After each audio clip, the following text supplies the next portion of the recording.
사순절 새벽 기도회 9일차. 오늘 우리에게 주시는 하나님의 말씀은 요한복음 6장 38절에서 40절입니다.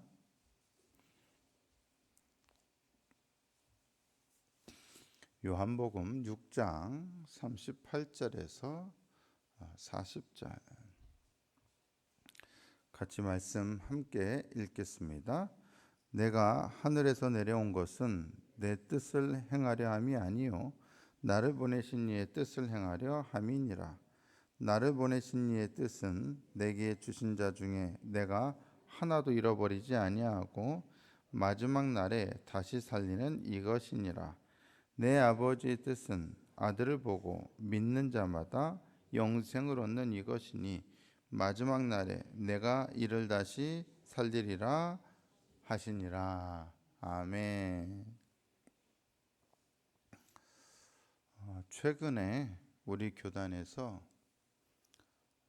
제가 개인적으로도 좋아하고 존경하는 아주 귀한 선교사님 한 분이 선교지에서 소천하셨습니다. 헝가리에서 사역하시던 분이었습니다. 참 인품도 훌륭하시고 또 헝가리어도 정말 잘하셨고 사역도 정말 열심히 하셨던 참 선교사로서 너무나도 존경받을 만한 그런 분이셨습니다. 개인적으로도 좀 친분이 좀 있었고요. 그분에게서 제가 인상적이었던 것이 여러 가지가 있었는데 그 중에 하나가 바로 뭐였는가? 바로 이 선교사님과 자녀들과의 관계였습니다. 이 선교사님의 큰 아들은 원래는 음악을 전공하던 사람이었는데 결국 부모님을 따라서 목회자가 되었습니다. 그런데 이 아들이 목회자가 된 이유가 참 재미있습니다. 이 아들은 자기 부모님이 선교지에서 선교사로서 힘든 선교 사역을 하는데도 그 사역을 하면서 이 부모님이 너무 행복해하고 즐거워하니까 이 부모님이 행복해하고 즐거워하는 모습을 보고 내가 목회를 하면 주님의 일을 하면 나도 저렇게 즐겁고 행복할 수 있겠구나 하는 생각에 목회를 하기로 결심했다는 것입니다. 참 저는 그 말이 인상 깊었습니다. 저는 그런 이유 때문에 목회하는 사람을 저는 처음 들어봤습니다. 들어보셨습니까? 우리 아들은 목회하겠다는 생각을 안 하는 것 같아요. 별로 즐거워 보이지 않았는지 모르겠어요. 참 반성이 여전히 되고 있어요.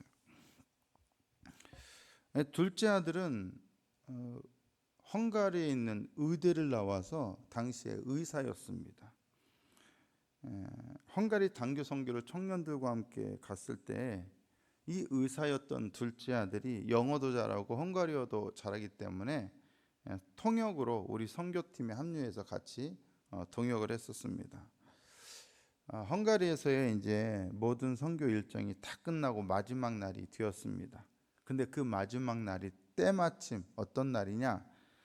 우리나라 국가대표 축구 대표팀이 경기를 하는 날이었습니다. 그때가 딱 기간이 언제였느냐? 2014년 월드컵 기간이었습니다. 우리가 월드컵 기간에 단기 선교를 갔거든요. 청년들은 이제 일정도 다 끝났겠다. 숙소로 돌아가서 우리가 이제 이 축구를 보면서 신나게 응원할 생각에 완전히 들떠 있었습니다. 그리고 선교사님 둘째 아들도 한참 피가 끓을 혈기가 넘치는 청년 시절 아닙니까? 이 둘째 아들도 그동안 청년들하고 단기 선교하면서 많이 친해졌잖아요. 같은 청년이기도 하고. 그래서 우리 청년들과 합류해서 같이 응원하면서 시간을 보내고 싶어 했습니다. 그런데 문제는 의사예요. 잠깐 휴가를 내가지고 선교 사역에 같이 동참을 했지만 다음 날에 병원에 그것도 일찍 출근을 해야 했습니다. 의사니까. 그리고 그 선교사님 댁과 우리 팀의 숙소가 제법 거리가 멀었습니다. 그러니까 선교사님이 좀 고민이 됐겠지만 그래도 둘째 아들에게 내일 출근도 해야 하니까 병원에 출근해야 하니까 가지 마라. 그렇게 얘기를 합니다. 아들은 그래도 아버지한테 좀 가서 같이 응원하면 안 될까요? 한두 번은 얘기했겠죠. 그런데 결국 아버지가 가지 말라고 했습니다. 둘째 아들은 얼마나 우리 청년들과 함께 이 월드컵 축구 경기 응원하고 싶었겠습니까? 그런데 그 결과는 어떻게 되었을까요? 둘째 아들이 두말하지 않고 아버지 말씀에 순종하는 것이었습니다. 야, 혈기 넘치는 젊은 청년이 아버지 말씀이라고 그렇게 순종하는 모습을 보고 저는 적지 않게 놀랐습니다. 월드컵 응원하고 싶지 않습니까? 그냥 A매치가 아니라 월드컵 경기예요. 막 뜨겁게 응원할 수 있었고 청년들하고 얼마나 재밌겠어요. 응원하면서. 근데 그거를 포기하고 아버지 말씀에 딱 순종하는 거예요. 저는 그 모습이 참 인상 깊었습니다. 저도 청년 시절이 있었고 지금도 아직 젊지만 또 이제는 이제 청년이 된 아들이 있지만 과연 저라면 그렇게 할 수 있었을까? 우리 아들은 그렇게 할까? 저는 그 모습을 보고 참 선교사님이 자녀를 잘 키우셨구나 하는 생각이 들었습니다. 물론 자기가 정말로 하고 싶은 일인데도 그것을 포기하면서 아버지 말씀에 순종하는 아들도 참 멋져 보였습니다. 참 멋진 아버지와 아들이었습니다. 예수님은 항상 아버지의 뜻을 행하는데 모든 관심을 쏟으셨습니다. 예수님은 아버지에 대하여 순종하는 것을 삶의 목표로 삼으셨던 분입니다. 복음서 어디를 봐도 아버지를 향한 예수님의 순종보다 더 인상 깊은 것은 없습니다. 예수님이 하신 일은 아버지께서 하라고 보내신 일이었습니다. 요한복음 6장 38절 오늘 본문에 뭐라고 되어 있습니까? 내가 하늘에서 내려온 것은 내 뜻을 행하려 함이 아니요 나를 보내신 이의 뜻을 행하려 함이니라. 예수님은 자기 하고 싶은 거 하고 싶어서 오신 게 아니었어요. 아버지의 뜻을 행하려 오셨던 거예요. 또 예수님이 하신 말씀들은 본인이 하고 싶은 말이 아니라 아버지께서 하라고 주신 말씀들이었어요. 요한복음 14장 24절을 보면 나를 사랑하지 않는 자는 내 말을 지키지 아니하나니 너희가 듣는 말은 내 말이 아니요 나를 보내신 아버지의 말씀이니라. 내 말을 듣지 않는 게 아니라 누구 말을 안 듣는 거예요? 아버지 말을 안 듣는 거예요. 나는 내 말을 하는 것이 아니라 아버지의 말을 하고 있는 거예요. 아버지의 말씀을 하기 위해서 오셨고 아버지의 말씀만을 전하고 있었습니다. 예수님은 우리의 주님이시지만 주님이라고 우리의 주인이라고 당신이 하고 싶은 대로 하신 것이 아니었습니다. 우리 주님이신 예수님은 아버지께 순종하기 위한 일만 하셨고 아버지께 순종하기 위한 말씀만 하셨습니다. 그러한 주님의 모습을 보고 사도 바울은 이렇게 말합니다. 로마서 5장 19절에 한 사람이 순종하지 아니함으로 많은 사람이 죄인 된 것 같이 한 사람이 순종하심으로 많은 사람이 의인이 되리라. 한 사람은 누굽니까? 아담이죠. 한 사람은 누굽니까? 마지막 아담이신 예수님이죠. 첫 아담은 불순종했으나 마지막 아담은 순종하셨어요. 그래서 많은 사람이 의인이 되게 만드셨습니다. 아버지에 대한 예수님의 순종은 많은 사람을 의인이 되게 하는 구원의 원천이 되었습니다. 우리 주님은 순종하시는 주님이셨습니다. 그분은 사랑의 주, 구원의 주, 헌신의 주, 능력의 주, 은혜의 주이시며 동시에 순종의 주이시기도 합니다. 순종하시는 분이셨기에 우리의 주님이 되셨습니다. 이제 우리는 그분을 우리의 주님으로 믿고 섬깁니다. 우리는 우리의 주와 구원자가 되시는 예수님을 사랑합니다. 그렇다면 이제 우리가 해야 할 일은 무엇입니까? 순종의 주님을 섬기는 우리들은 순종하는 종이 되어야 마땅합니다. 주님을 사랑한다면 뭐 해야 합니까? 순종함이 마땅합니다. 아버지를 사랑하셨기에 아버지의 뜻에 무조건적으로 순종하셨던 아들 예수님처럼 우리 주님을 사랑한다면 우리는 당연히 주인의 뜻에 순종해야 합니다. 순종하지 않는 사람은 주님을 사랑하는 사람이 아닙니다. 요한복음 6장 38절 39절 다시 보시면 내가 하늘에서 내려온 것은 내 뜻을 행하려 함이 아니요 나를 보내신 이의 뜻을 행하려 함이니라. 나를 보내신 이의 뜻은 내게 주신 자 중에 내가 하나도 잃어버리지 아니하고 마지막 날에 다시 살리는 이것이니라. 예수님이 하나님께서 주신 자 중 하나도 잃어버리지 않고 마지막 날에 다시 살릴 수 있게 된 것은 당신을 보내신 분에게 온전히 순종하셨기 때문입니다. 우리를 구원하는 능력은 바로 아버지를 향한 아들의 순종이었습니다. 그분의 순종 때문에 우리가 구원받게 되었습니다. 순종하지 않으셨다면 예수님은 죄인들의 구원은커녕 아무것도 이룰 수 없으셨을 것입니다. 아버지를 사랑하는 아들은 순종을 통해서 그 사랑을 나타내 보이셨습니다. 최고의 사랑은 뭐냐? 순종입니다. 순종은 최고의 사랑입니다. 예전에 청년부 사회 갈 때 연말만 되면 모든 기관이 그렇듯이 연말 되면 뭐합니까? 총회를 하고 총회를 해서 임원을 새로 뽑지 않습니까? 당연히 청년부도 임원을 새로 뽑으려면 가장 중요한 게 뭐냐? 회장을 뽑아야 돼요. 그런데 모든 기관이 대부분 그렇긴 합니다만 청년부는 특히 회장을 어떻게 뽑습니까? 투표로 뽑지 않습니까? 그런데 매년 어차피 투표로 뽑긴 합니다만 매년 후보군은 거의 정해져 있어요. 그래서 어느 정도 이제 청년들이 뽑고는 싶은데 그 사람이 할지 안 할지가 이제 문제가 되지 않습니까? 그러면 청년들이 와서 전임 임원단이 와서 목사님 누구누구 좀 권면 좀 미리 해주세요. 그럼 제가 권면을 이제 하죠. 내년도에 혹시 뽑히게 되면 열심히 한번 해보라고. 그러면 그때마다 그 얘기를 권면을 듣는 청년들은 뭐라고 하냐? 거의 비슷하게 말을 합니다. 목사님 저는 능력이 없어요. 저는 잘할 자신이 없어요. 제가 뭔가 제대로 할 자신이 없어요. 그러면 제가 그때마다 했던 말이 뭐냐? 다른 능력 필요 없고 딱 세 가지만 잘하면 돼. 딱 세 가지만 해. 다른 거 할 필요 없어. 딱 세 가지만 해. 그게 뭘까요? 제가 했던 말은 이랬습니다. 딱 세 가지. 첫째도 순종, 둘째도 순종, 셋째도 순종. 순종만 해. 하라는 대로만 해. 너 잘할 필요 없어. 너 못하는 거 다 알아. 너 능력 필요 없어. 네 능력 필요 없어. 넌 그냥 순종하기만 해. 하나님 뜻에 순종하고 목사가 하라는 것에 순종해. 그러면 돼. 그렇게 회장을 세우고 나면 누구나 열심히 순종했고 그리고 순종한 만큼 성과가 났습니다.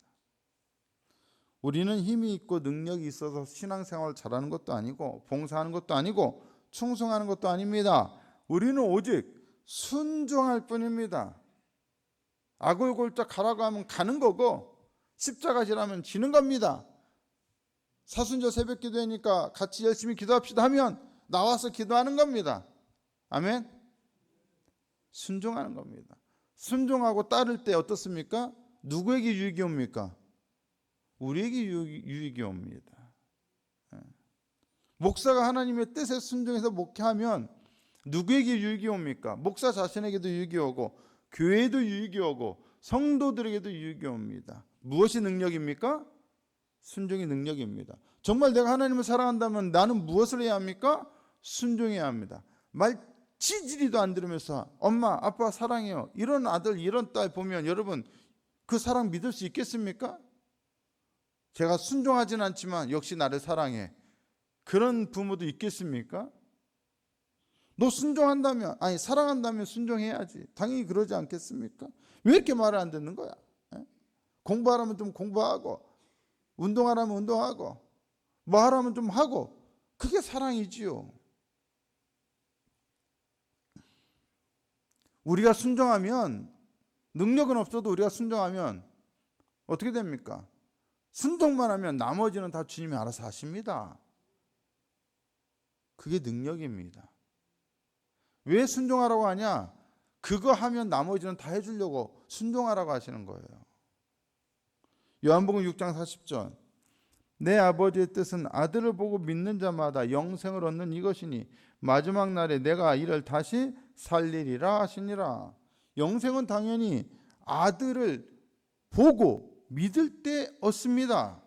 뭐하고요? 뭐하면요? 아들을 보고 믿을 때, 보고 믿는 자마다. 그런데 우리는 아들을 보고 믿는데, 아들을 보긴 하는데 어떤 아들을 봅니까? 어떤 아들을 믿게 됩니까?